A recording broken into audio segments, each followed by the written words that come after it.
नमस्कार, आप देख रहे हैं न्यूज़ पीआर। मैं हूं आदेशपुरी। बीएसएससी का इंटर स्तरीय एग्जाम जो कि पिछले 7 सालों से चल रहा है और रिजल्ट मेंस का जारी किया गया जनवरी में। बावजूद इसके छात्र पहले जो जाते हैं यहाँ पे आते हैं बीएसएससी ऑफिस की, आखिर 1000-2000 छात्रों को क्यों बाहर किया गया?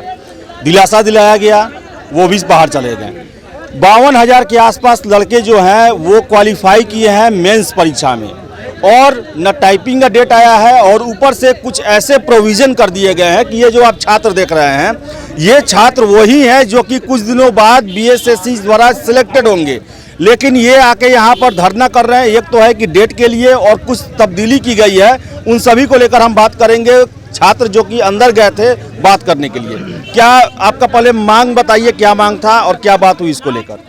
आज जो है हम सौरभ सर जो बीएसएससी के एक सदस्य हैं, आईजी हैं वो, उनसे मेरी बात हुई।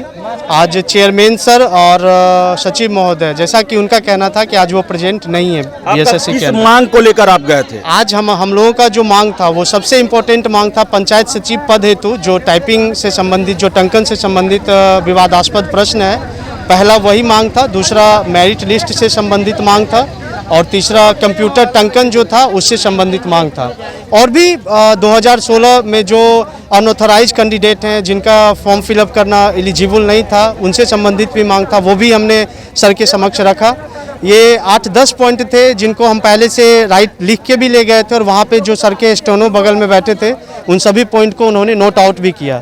और सबसे इम्पोर्टेंट बात जो हमारी वहाँ पे बात हुई, सर थोड़ा सा सर भी बहुत ज़्यादा मतलब आवेश में थे। सर से बात करके मुझे ऐसा लगा कि वो अभी तक समझ रहे थे कि हम लोग बीएसएससी अनसेलेक्टेड कैंडिडेट हैं, इसलिए इतना आवेश में इस तरह से बीएसएससी चोर है इस तरह का बात कर रहे हैं। लेकिन जब उनको पता चला कि ये सारे सेलेक्टेड कैंडिडेट हैं तो वो हमसे रोल नंबर की भी जिक्र किए और भी बोले कि आप लोग थंब इम्प्रेशन दीजिए, इस तरह की बात। आप लोग इस तरह से अनऑथराइज वे में क्यों मतलब कर रहे हैं? जो भी आयोग नोटिस निकालेगी, जो भी 2014 के नोटिफिकेशन में मेंशन था उससे अलग हट करके सरकार के विरुद्ध एक कदम भी आयोग नहीं चलेगी। आयोग जो भी नोटिस निकालेगी बहुत ही सोच समझ के निकाल रही है। और मतलब कि जो 25 तारीख को इसका रिजल्ट निकाला गया था, 3-3 रात जग करके हम लोगों ने मेहनत करके आप लोग का रिजल्ट दिया है।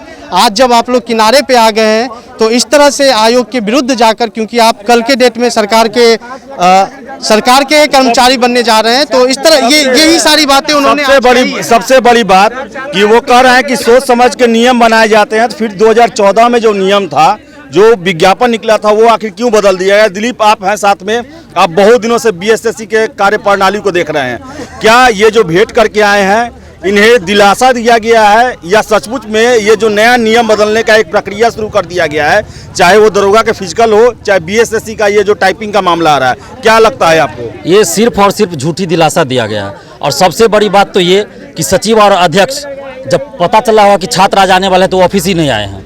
ऐसा पहले भी जब बीएसएससी इंटर स्तरीय का रिजल्ट नहीं आ रहा था तो हम 4 बार आए थे 50 लड़का के साथ। हर बार हमको झूठा दिलासा दिया जाता था, पानी पिलाया जाता था, चाय पिलाया जाता था, और झूठी दिलासा के 2 महीना के अंदर रिजल्ट दे देंगे, लेकिन लिखित में कुछ नहीं दिया जाता था, न वीडियो रिकॉर्डिंग करने दिया जाता था। लास्ट में मजबूर होकर 17 जनवरी 2020 को हम लोगों ने जो धरना दिया था, महाधरना, कि जब तक आप नोटिस नहीं जारी कीजिएगा कि रिजल्ट कब दीजिएगा तब तक हम लोग यहाँ से नहीं जाएंगे। और उसके बाद उनको नोटिस जारी करना पड़ा तो 14 फरवरी 2021 को 20 को रिजल्ट आया, 14 फरवरी 2020 को रिजल्ट आया। और आज जब ये लोग 3-4 बार आ चुके हैं, पहली बार आज नहीं आए हैं, इस टाइपिंग वाला जो मामला चल रहा है, इससे पहले भी 3 बार 4 बार आ चुके हैं और हर बार झूठी दिलासा दिया। इन लोग को शर्म नहीं आ रही है। ये लोग वेतन किस चीज़ का ले रहे हैं? अध्यक्ष और सचिव किस चीज़ का वेतन? ये जो बोल रहे हैं कि जो नोटिफिकेशन में है उससे आगे नहीं जाएगा आयोग, तो इनको शर्म आनी चाहिए कि नोटिफिकेशन में ये लिखा था कि 2014 की वैकेंसी 2021 में मेंस का रिजल्ट आएगा और ये पीटी का रिजल्ट आएगा इतना साल बाद। ये नोटिफिकेशन में लिखा था। केंद्रीय मंत्रालय द्वारा, केंद्र की जो नरेंद्र मोदी सरकार है, उनके द्वारा एक कानून बनाया गया था कि कोई भी वैकेंसी आती है तो 6 महीना के अंदर उसको क्लियर करना पड़ेगा। तो आप कहाँ कानून का पालन कर रहे हैं? तो 6 साल पार कर गया, 7 साल पार कर गया। तो बेशर्मी की ये लोग हद पार कर दिए हैं। और सबसे बड़ी बात, ये झूठी दिलासा ये लोग दिला रहे हैं, इसलिए हम कह रहे हैं कि कोई भी चीज़ इन लोग को लिखित में तो नहीं दिया गया है, ना ही रिकॉर्डिंग करने दिया गया होगा, ना ही मीडिया के सामने इन लोग को कोई जवाब दिया गया है। तो बस बंद कमरे में 5 को बैठा के दिया जाता। हम लोगों ने पिछले बार यही कहा था कि जो भी बात होगी मीडिया के सामने होगी। हम लोगों ने रिकॉर्डिंग किया था, उसके बाद उनको नोटिस जारी करना पड़ा था। शाम में 7 बजे नोटिस जारी हुआ था, तब हम लोग यहाँ से गए थे। और यही ये लोग अभी भी चाह रहे हैं। और इसी में मेरे ऊपर FIR दर्ज हुआ था और 15 दिन हमको जेल में रहना पड़ा है। तो ये लोग का नौटंकी बहुत सुन चुके हैं। और ये जो बोल रहे हैं कि इनके बात का भरोसा हम कैसे करें, ये तो आपको जिसने बात करवाई होगी वो सचिव अध्यक्ष भी नहीं थे, उनके निचले स्तर के कोई कर्मचारी थे। यहाँ तो सचिव झूठ बोल रहे हैं। हर एक महीना पेपर में आता है मेन पेज पे कि अगले महीना सचिवालय की वैकेंसी आएगी, और नहीं आ रहा है। 4 साल से हम देख रहे हैं पेपर में मेन पेज पे आ रहा है, वो बात झूठी हो जा रही है। तो इन लोगों को बंद कमरे में जो कहा गया कल को वही बोलेंगे। हम तो इन लोग को ऐसा बोले ही नहीं है, तो उनको लिखित में सूचना देनी चाहिए। सौरभ सर ने बताया, जो IG हैं जिनसे मेरी बात हुई, उन्होंने आज भी बताया कि हम लोग प्रयास कर रहे हैं कि अगले 2 महीने के अंदर इंटर स्तरीय और स्नातक स्तरीय दोनों की वैकेंसी रिलीज करने की हम लोग लगातार उसके लिए हम प्रयासरत हैं, उस वैकेंसी को निकालने। एक चीज मैं पूछना चाहता हूं कि आखिर अंतिम समय में ये परिवर्तन क्यों किए जा रहे हैं? सर 1 मंथ हो गया रिजल्ट जारी किए सर, अभी तक लेआउट क्लियर नहीं किया है कि टाइपिंग आप किस लेआउट में लेंगे। अब जब ये क्लियर कर देते हैं कि आप मंगल फॉन्ट में लेंगे, तो आप लेआउट क्लियर क्यों नहीं करते? मंगल फॉन्ट में 2 तरह के होते हैं, 3 तरह के होते हैं, इंस्क्रिप्ट होते हैं, उसके रेमिंगटन गिल होते हैं। आप स्पीड क्लियर नहीं किए हैं, आप ये क्लियर नहीं किए कि आप कितना % रॉन्ग लेंगे, किस तरह से लड़का तैयारी करे, किस चीज का तैयारी करे लड़का, कौन रनिंग करे, कौन टाइपिंग करे, कौन हिंदी टाइपिंग करे, आप कुछ भी क्लियर नहीं करते। ना रैंकिंग लिस्ट आप जारी करते हैं, कौन टाइपिंग करेगा, किस तरह से करेगा। आप बोलते हैं अप्रैल में हम टाइपिंग लेंगे, बताइए फॉन्ट कब क्लियर करेंगे और कब वो क्लियर करेंगे कि 15 दिन में लोग 15 दिन में क्या रेमिंगटन गिल का तैयारी हो जाता है क्या?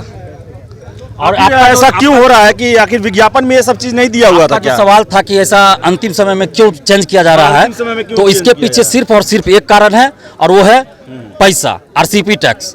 इनको पैसा चाहिए, जिनका पैसा लिया गया होगा उनको ज्वाइनिंग करवाएंगे, और बाकी जो मेरिट वाले ये लोग हैं, अपने मेरिट से पास किए हैं, इनको पता ही नहीं है कि टाइपिंग कैसे करना है, क्या स्पीड रहेगा, इनको बाहर कर दिया जाएगा। इसलिए कोई सूचना नहीं दी जा रही है। आप देखिए इसका एग्जाम्पल आप दरोगा में देखिए, टाइगर जंप पे अचानक रोक लगा दिया गया। और जिसका पैसा लिया होगा 25 लाख, उसको पहले बता दिया गया होगा कि टाइगर जंप पे रोक होगा। और इसी तरह इसमें भी किया जा रहा है, जिनसे पैसा लिया होगा उसको बताया गया होगा कि टाइपिंग में क्या स्पीड होगा, मंगल फ्रंट में रहेगा तो क्या रहेगा, लेकिन इन लोगों को नहीं बताया जा रहा है। और बताया भी जाएगा तो हो सकता है एग्जाम से 1 दिन पहले बताया जाए, या एग्जाम हॉल में बताया जाए, एग्जाम हॉल में ही बता दिया जाए। तो ये सीधा RCP टैक्स, जिस टैक्स के वजह से मुझे 15 दिन जेल में रहना पड़ा, वही RCP टैक्स इसकी वजह है। अच्छा ये बताइए कि जो एग्जाम चल रहा है, जो टाइपिंग का जो ये नियम जो है, क्या ये विज्ञापन में था कि नहीं था? क्या कुछ विज्ञापन में ये सब क्लियर किया था कि नहीं? विज्ञापन में क्लियर नहीं था, विज्ञापन में कोई क्लियर नहीं था। जो भी था कि हाँ टाइपिंग है बस ओनली। क्या लेआउट तो अभी नोटिस आ रहा है कि मंगल फॉन्ट लेंगे, लेकिन लेआउट नहीं दिया है कि लिंक्डइन लेंगे, इंस्क्रिप्ट में लेंगे। हाँ, और ये इन्होंने कब बताया कि ये टाइपिंग कब से शुरू होगा? टाइपिंग बोला गया कि अप्रैल मिड या 2nd वीक अप्रैल में टाइपिंग हम लेंगे पेपर के माध्यम से। नोटिस जारी नहीं किया गया है, लेकिन लेआउट क्लियर नहीं है। इसके कारण हम लोग को प्रॉब्लम हो रहा है कि ये होगा तो होगा क्या। बहुत सारा पोस्ट ऐसा है जिसमें सिर्फ लिखा हुआ कंप्यूटर टंकन। अब इसमें ये क्लियर नहीं है कि वो कंप्यूटर टंकन हिंदी में लेंगे या इंग्लिश में लेंगे। अब वो चीज कुछ क्लियर ही नहीं है। अब लड़का करे तो करे क्या, और बहुत सारा पोस्ट है इस तरह का। ये मैं कुछ और लोग से जानना चाहता हूँ, जैसे कि किसको टाइपिंग करना है और किसको जो है फिजिकल टेस्ट में शामिल होना है, वो कैसे पता चलेगा अगर रैंक लिस्ट जारी नहीं किया गया है? तो जब तक रैंक लिस्ट नहीं जारी किया जाता है तब तक कुछ भी क्लियर नहीं है। एक बार रैंक लिस्ट जारी कर दे, वहीं से हमारी पारदर्शिता शुरू हो जाएगी, और हम लोग ये इतना जान लेंगे कि हम कितने पानी में हैं। आगे मुझे किस चीज़ में एफर्ट लगाना है, फिजिकल में अपना एफर्ट लगाना है या टाइपिंग में एफर्ट लगाना है। तो जब तक रैंक लिस्ट आयोग जारी नहीं करते हैं तब तक सबके सब अंधेरे में है। रैंक लिस्ट जारी करे, और हम पारदर्शिता चाहते हैं कि सारी प्रक्रिया हो पारदर्शिता पूर्ण प्रक्रिया। ये मैं जानना चाहता हूँ, 52-53 हजार लोग मेंस क्वालिफाई किया है, क्या सभी लोग से टाइपिंग करवाया जाएगा और फिजिकल करवाया जाएगा क्या? ये तो यही तो क्लियर नहीं है ना। ये रिजल्ट दिया है या लॉलीपॉप दिया है, या फिर सिर्फ BSSC ने ये दिखाया है कि इतने लोग जो है सो परीक्षार्थी हैं मेंस के। वो रिजल्ट कैसे हुआ, सबको आप दिखा रहे हैं कि तो क्या हुआ। ये रिजल्ट दिया गया है या सिर्फ बताया गया है कि इतने लोगों ने जो है OMR सीट सही से भरा है? हमको तो लगता है ये बताया गया है कि OMR सीट आपने सही से भरा है, रिजल्ट तो ये हुआ नहीं। न रैंक जारी किया है, न कुछ, तो रिजल्ट कहाँ से ये हुआ? तब ये आखिर क्या हो रहा है आखिर इसमें? तब रिजल्ट क्या और एग्जाम क्या है?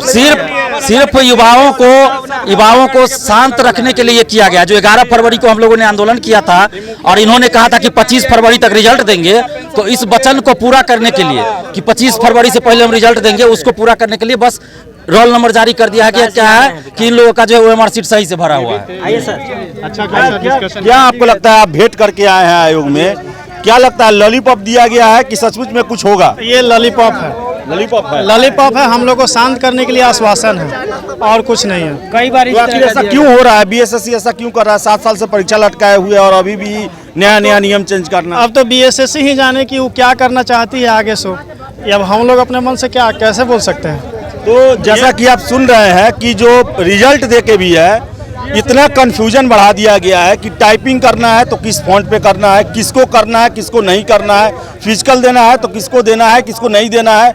7 सालों से ये परीक्षा चल रही है और BSSC जो है, इसे बिहार का सबसे सुस्त कमीशन का जो है वो खिताब मिलने जा रहा है। और इसके कार्य प्रणाली जो है वो ऐसी है कि छात्र जो है वो यहाँ पर भले कर्मचारी बने या ना बने, लेकिन कंफ्यूज इंसान जरूर बन जाएंगे, क्योंकि इन्हें 7 साल से खुद नहीं पता है। बच्चे से जवान हो गए, बाल बच्चेदार हो गए, लेकिन ये परीक्षा भी चल ही रही है। क्या बोलना चाहते थे आप? खुद कंफ्यूज है।